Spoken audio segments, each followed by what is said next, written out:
Ok, bonsoir, bonjour. Vous allez bien? Super, ok.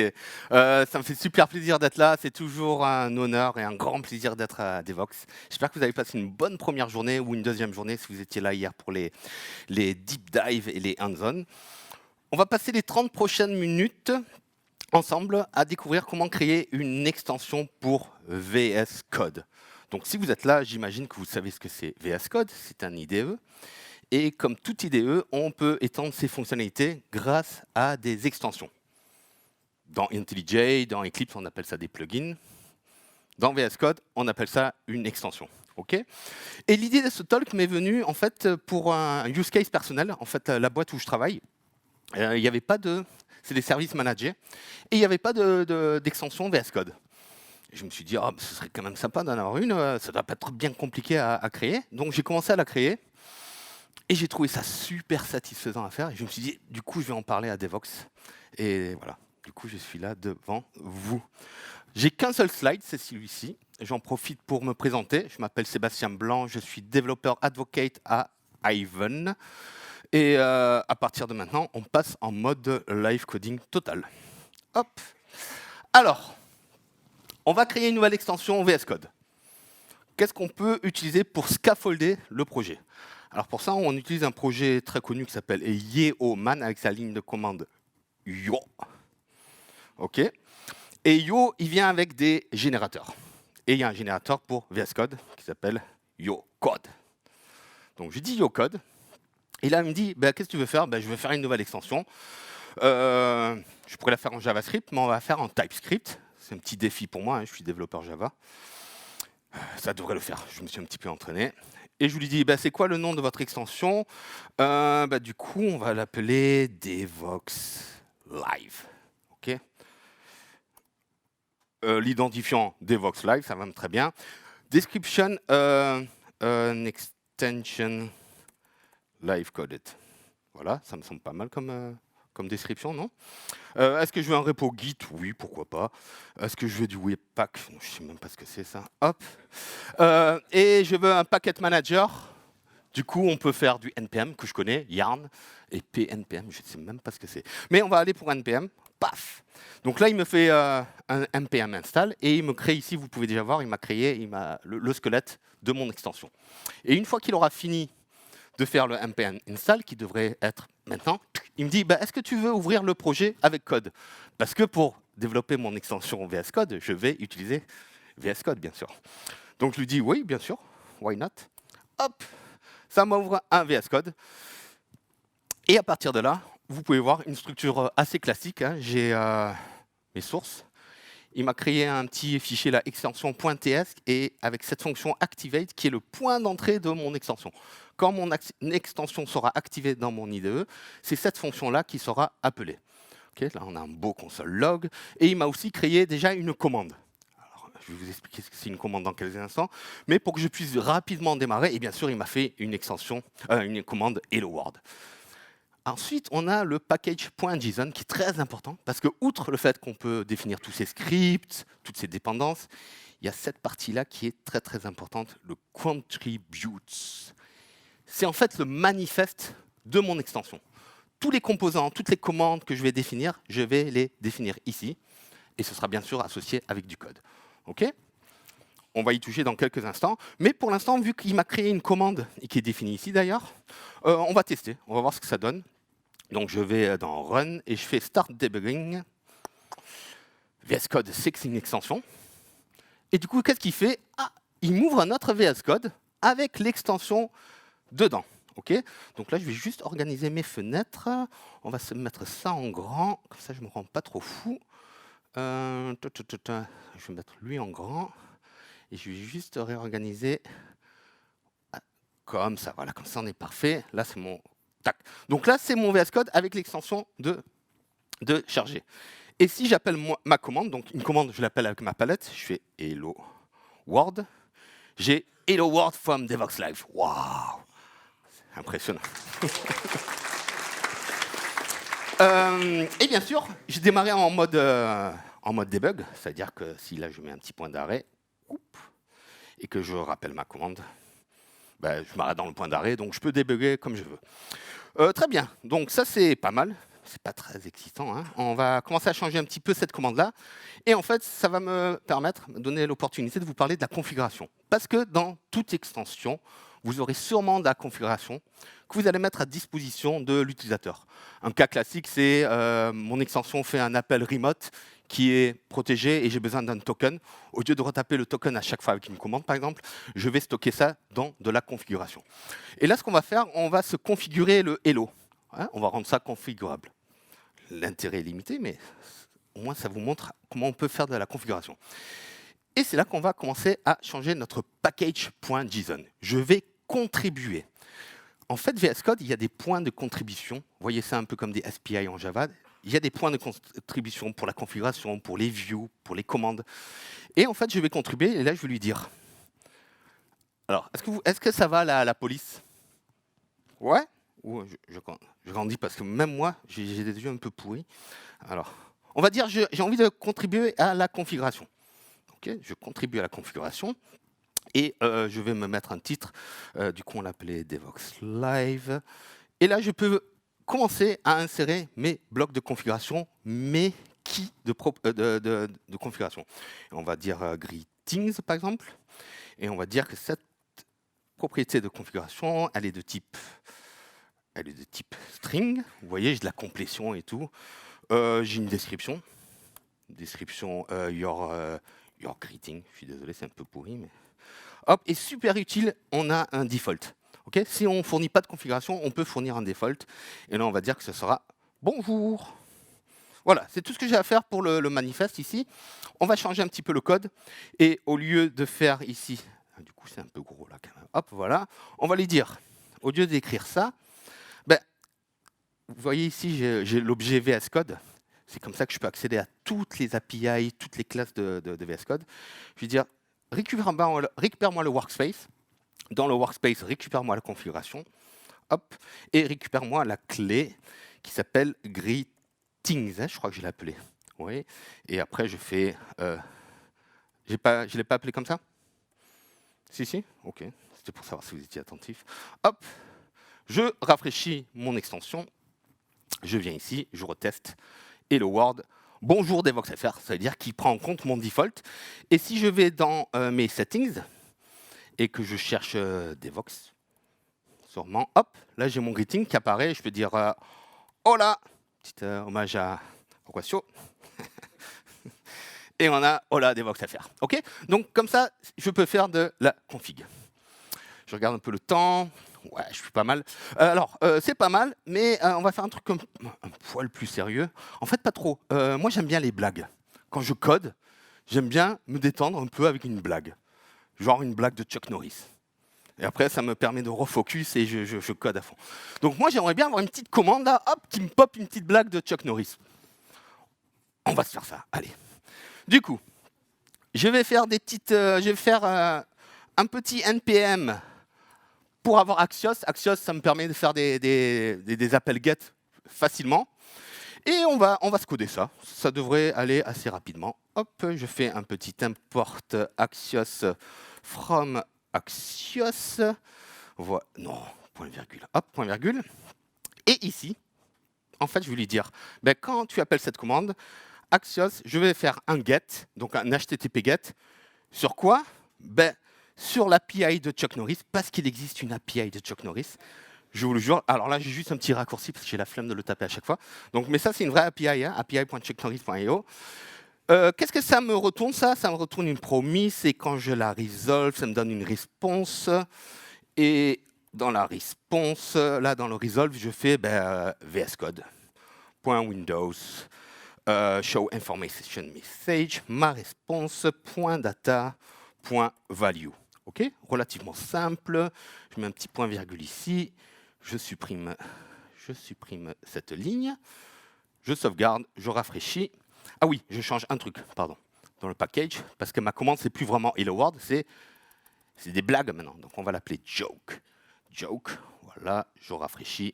Je viens ici. Et vous voyez, il a déjà changé, lui, joke. Et alors là, je suis désolé si la blague qui va sortir, il n'y a aucun filtre dessus, donc je peux déclencher une shitstorm à tout moment, on va bien voir.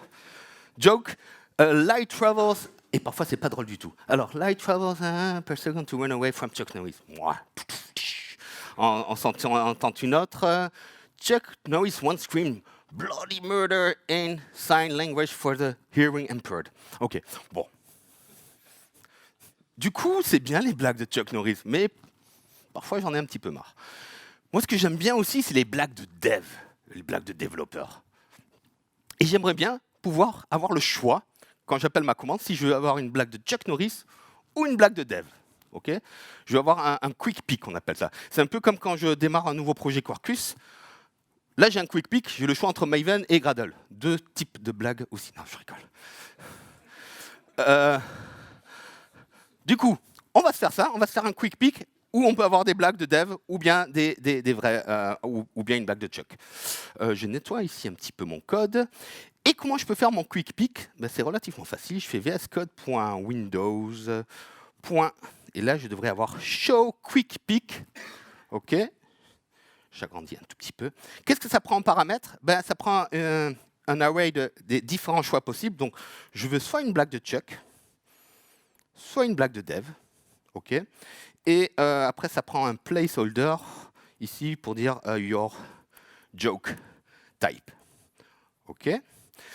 Pareil, ça me retourne une promise qui me donne un résultat.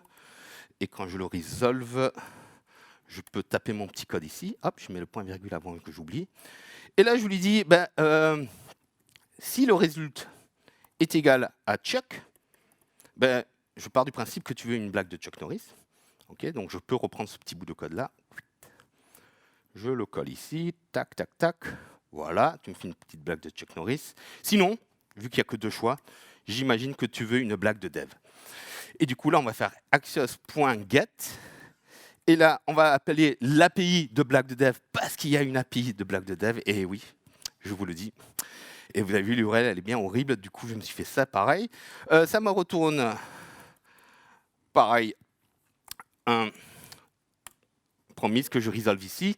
Et du coup, je vais faire pareil. Je rapetissis un petit peu parce que ça me rend fou. vscode.show window. Tac, show information. Et là, l'API, elle est un peu bizarre. Elle me retourne un array. Donc, je prends le premier élément. Et dans cette API, il y a toujours une question. Et à la question, il correspond toujours une punchline, qui est en fait vraiment la blague. Okay, et là aussi, disclaimer, on ne sait pas ce qui va me sortir. Parce que c'est au hasard. Punchline. J'ai oublié un petit plus, il devrait le savoir quand même. Ah, ouais, c'est bon, je suis passé à la ligne. Tac, ça m'a l'air pas trop mal. OK. Qu'est-ce qu'il y a? Une virgule? Ah oui, point virgule. Oh là là. C'est parce que je suis un ancien développeur Groovy. Et les points virgules, on s'en fout. Alors, on recommence. Joke. Ah, là, il me propose, tu veux une blague de Chuck ou une blague de dev? Blague de Chuck. When Chuck get hot, he decides to take a nice, quoi? Ça me fait même pas rire. On va se faire une petite blague de dev. What did the process say after staying in an infinite loop all day? I need a break.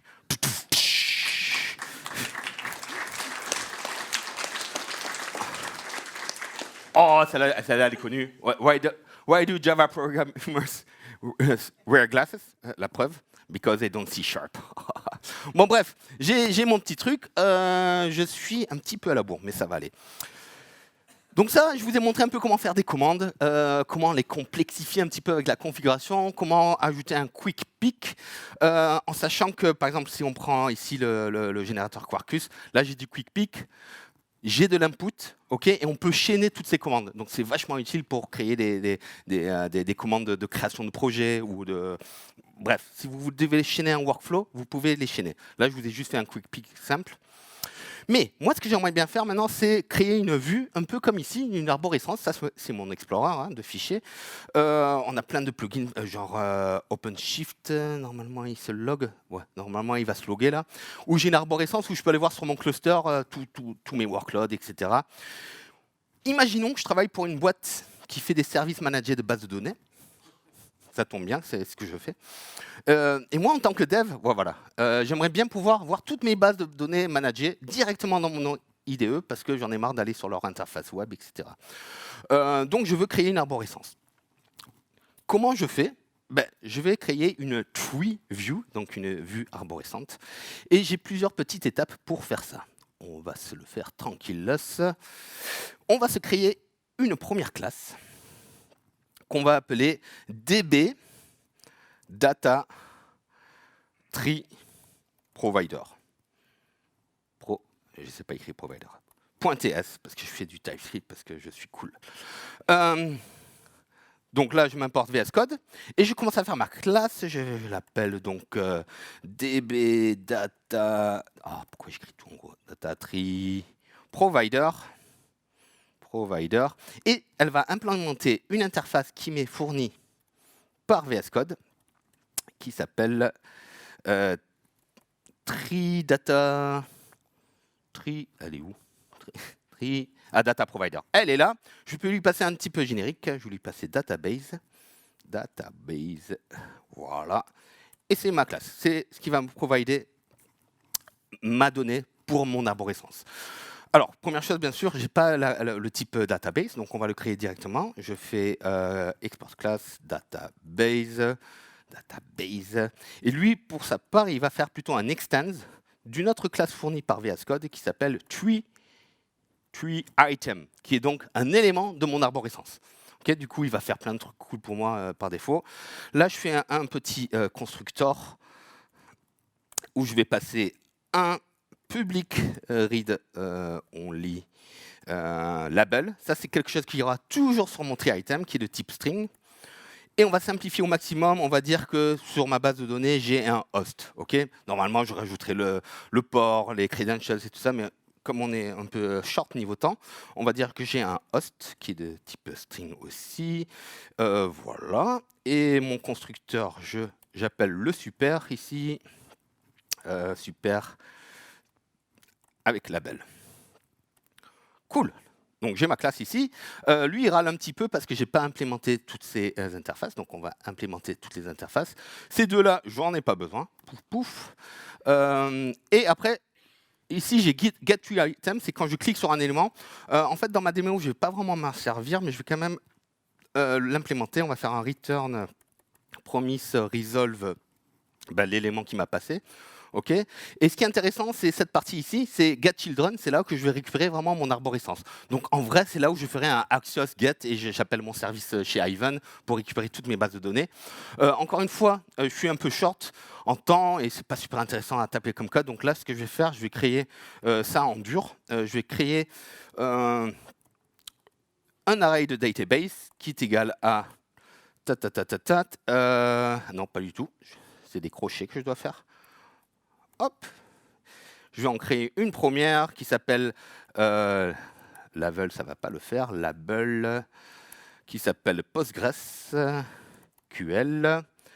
Le host c'est un truc genre JDBC, ploup,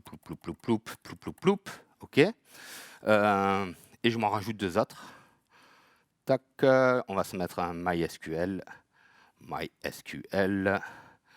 Et on va se rajouter un Redis. OK? Et là, je fais juste ma petite pub. Depuis hier, chez Ivan, on peut avoir ces trois services-là en free tiers pour toujours gratuitement. Donc, si vous voulez un Redis ou un MySQL ou un Postgres, allez sur ivan.io. Voilà, c'est tout ce que c'est le seul parti pub que je fais. Hop. Donc là, je peux lui dire dans mon resolve, getChildren, je peux lui dire, retourne-moi un promise et resolve-moi en fait la DB que j'ai créée. Ok, donc j'ai mon provider qui va me fournir la data. Ce que je vais faire maintenant, c'est je vais aller dans Package Decision et je vais contribuer à une vue. Pour l'instant, je vais contribuer à la vue Explorer que vous voyez ici. En fait, comme vous voyez Outline, Timeline, Java Project, je vais rajouter une vue à moi qui contiendra mon arborescence. Du coup, je peux faire ça ici, par exemple. Je dis, je veux contribuer à Views. Tu veux contribuer à quelle view? Je veux contribuer à la view Explorer. OK. Et là-dedans, je vais créer une nouvelle vue que j'appelle ID, que j'appelle DB List. OK. Et je lui donne un nom, name. mais chaque fois, il fait ça, il est énervant. Name my DB list. Fantastique. OK? C'est tout ce que j'ai à faire. Ça va me créer un nouveau élément ici. Dernière chose à faire, je vais dans mon extension.ts et là, je lui dis, attendez, hop, je nettoie un petit peu, mon code est tellement beau. Et je lui dis, je veux créer une tree view, et je dis à VS Code, Windows, create tree view, donc crée-moi une arborescence, avec quoi en paramètre? L'ID que je viens de déclarer dans mon package JSON, ici, dblist, OK. Et ensuite, tout ce que j'ai à fournir, c'est un tree data provider. Ça tombe bien, je viens d'encoder un à l'instant. DB data provider. Hop, petit point virgule ici. Je suis bon. Qu'est-ce qu'il est? Ah oui, pas de point virgule ici. Hop, normalement je suis bon, j'ai fait ma déclaration et tout. Je rafraîchis. Je viens ici. Oh, regardez en bas.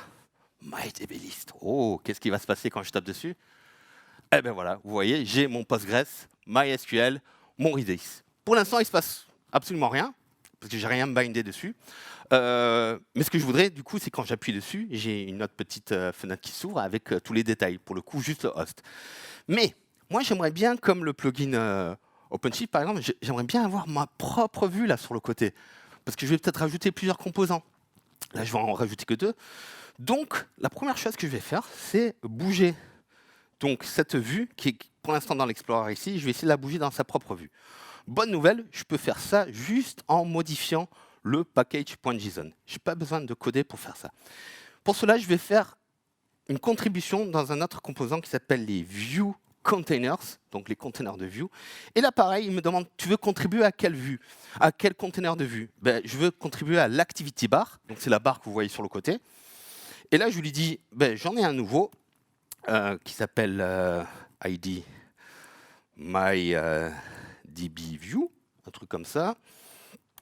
Il lui faut un titre.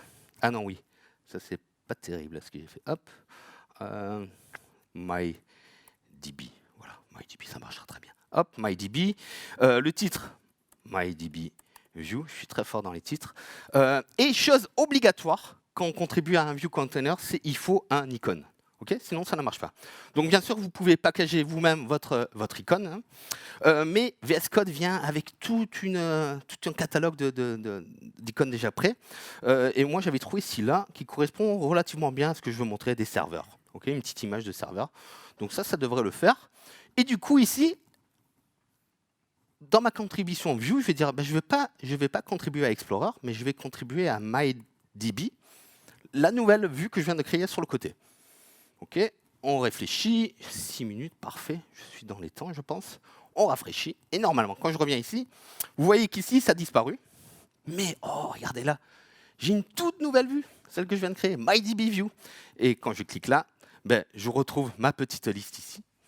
OK, et ça veut dire que je vais pouvoir rajouter des composants dessous. Et c'est ce qu'on va faire maintenant, c'est la dernière partie. On va dire que quand je clique là-dessus, je veux avoir une petite vue qui me donne le host. Et dans cette vue, je pourrais rajouter des boutons pour envoyer les valeurs sur mon éditeur actif, tout ça. Ça, on n'aura pas le temps de le faire, mais c'est le genre de choses qu'on peut faire. Je bois un coup parce que je parle beaucoup. Dernière partie. Donc, on va se créer une vue. VS Code, c'est une appli Electron. C'est basé sur des techno web. Tout ce que vous voyez ici, c'est de la techno web. Chaque vue que vous voyez, c'est une web view. Okay, c'est de l'HTML en fait. Donc moi aussi, je vais créer une nouvelle vue et ça va être de l'HTML. Donc on va coder ça tranquillement.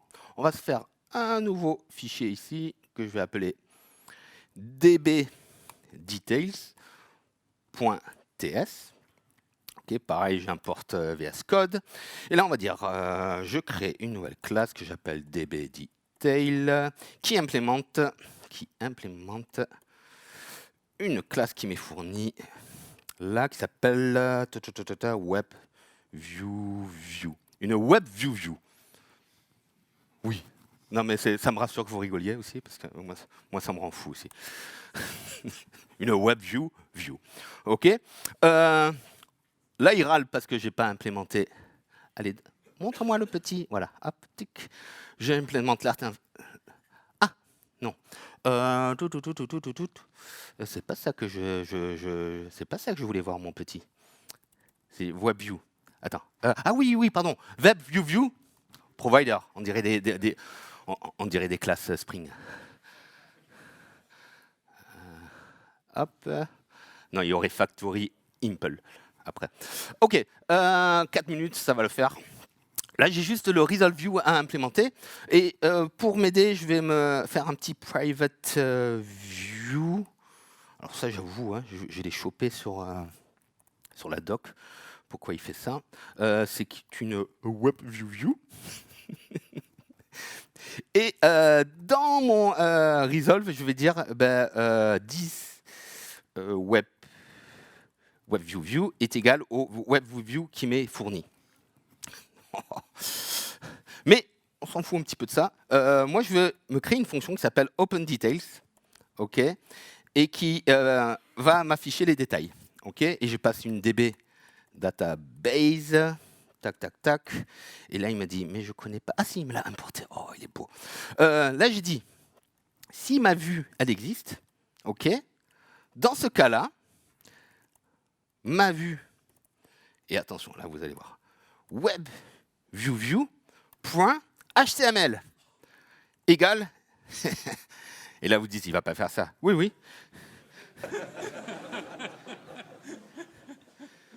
Hop, hop. Ouais, ouais. Bon, dans la vraie vie, on ne fera pas comme ça, hein, mais là, il me reste 3 minutes en plus. Ça devrait le faire. Host, indique-moi le host. Et là, je peux faire de l'interpolation, c'est cool. Je peux faire db.host. Je ferme mon paragraphe. Je ferme mon body. Je ferme mon HTML. Bon. Et là, dedans, on peut faire ce qu'on veut. Par défaut, c'est vachement sandboxé. Par exemple, on n'a pas droit au script. On peut autoriser le script, mais par défaut, c'est vachement sandboxé. Il n'a pas accès au DOM extérieur. Donc, il y a plein de choses. Mais là, c'est ce qu'on... Ouais, on est bon, là. T'as un 10 view. Ça m'a l'air pas mal. Point virgule. Ouais, OK. Qu'est-ce que je dois faire? Bien sûr, je dois déclarer que dans mon DBView, là, ici, j'ai une nouvelle vue qui s'appelle... ah non, pardon. Oui, c'est là. J'ai une nouvelle vue qui s'appelle DB Details, okay, pour les détails de ma vue. J'ai un name, DB Detail. Je suis super créatif. Pourquoi il râle là? Ah oui, merci Titi, c'est pour savoir si tu étais attentif. Et j'ai un dernier truc à faire. J'ai un type à rajouter. Tree ou WebView. Et là, vous vous dites, mais Seb, au-dessus, tu n'avais pas besoin de le faire. Oui, parce que par défaut, il pense que c'est une tree view. Si ce n'est pas une tree view, il faut que je définisse, que je lui dise que c'est une WebView. OK, 1 minute 48. On est large, non. Ça va être un peu chaud, mais ça va le faire. Je lui dis, OK, je veux un detail, c'est ma nouvelle DB detail DB. Ah, Seb, concentration, relaxation. Hop. Voilà, j'ai une référence sur lui. Et ce que je vais dire, c'est sur ma tree view, je vais lui dire on date change selection. Si je change la sélection de mon arborescence, hein, donc je clique autre part, ça va me créer un petit événement. Hop, sur ce petit événement, qu'est-ce que je veux faire? Je veux appeler sur mon dbDetail la petite fonction OpenDetail avec le beau HTML, là, et je lui passe en paramètre le event.selection. Je pars du principe que je sélectionne un seul élément, hein, on simplifie un petit peu ici. Et c'est quoi? Non, c'est tout, je crois. Sélection 0. Je suis pas sûr. J'ai un gros doute. Je l'ai répété tellement de fois. Voilà. Et dernier truc, je vais le rajouter dans ma subscription. Subscription. Je dis je vais rajouter une nouvelle vue. Je peux faire ça avec vscode.windows. Je dis je register une nouvelle WebView provider. Qu'est-ce que je prends en détail, en paramètres? Je prends mon DB Details et je prends un provider de view dbDetail. J'ai un gros doute sur la sélection 0 là. C'est pas point value? Attendez, point value? Non. OK, ça doit être ça. OK, on va tester. De toute façon, il me reste 10 secondes. Oups. 10, 7, On va voir. Tac, tac, tac, tac. Ça marche. OK.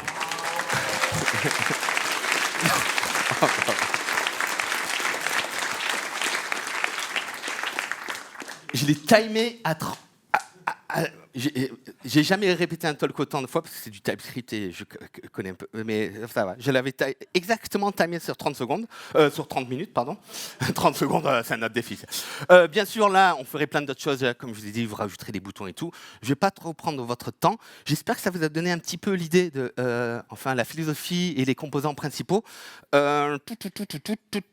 Voilà. La doc, elle est excellente. Si vous allez sur code.visualstudiocode.com/API, ils ont des super guides. Je l'ai bâti là-dessus, hein, ma présentation. Si on va dans Extension Guide, donc on va dans TreeView, par exemple, hop, ça reprend un peu tout ce que je vous ai montré ici. Il y a des repos. Pour chaque composant, il y a des repos disponibles. C'est franchement bien fait, c'est très satisfaisant à développer. Et moi, j'ai pris beaucoup de plaisir à faire cette présentation en tout cas. J'espère que vous avez apprécié également. Je vous souhaite une bonne soirée, un bon meet and greet. À bientôt.